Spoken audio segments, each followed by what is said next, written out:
एक ऑपरेशन शुरू किया। चौधरी निसार फिर खुलकर बोले, EOBI से लेकर टडाप तक का कच्चा चट्टा खोलने की धमकी दी।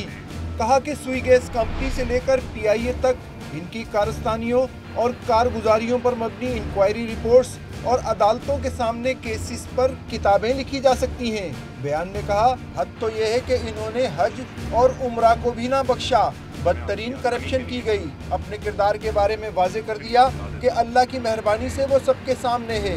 इनको देखकर फील्ड मार्शल अयूब खान के दौर के कुछ मखसूस अपोजिशन लीडरान की याद ताज़ा होती है, जो हुकूमत के मुखालिफ भी थे और मराद भी लेते थे।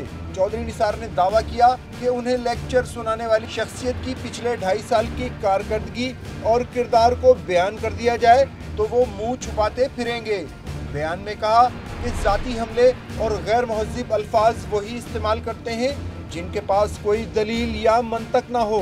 हकीकत यह है कि सिंध रेंजर्स पर उठने वाले 9 अरब के सालाना अखराजात वफाकी हुकूमत अदा कर रही है। सर्बिया से दरामद की गई ऐसी सेकंड हैंड APCs के लिए वफाक पैसा नहीं देगा जो नई अमरीकी APCs से भी ज़्यादा महंगी हों और जिनके मुआहदे पर उनके अपने IG ने दस्तखत करने से इनकार कर दिया हो। उन्होंने कहा कि गुज़िश्ता 3 हफ्तों से यकीन दहानियों के बावजूद रेंजर्स इख्तियारात का मामला बिला जवाज़ लटकाया जा रहा था।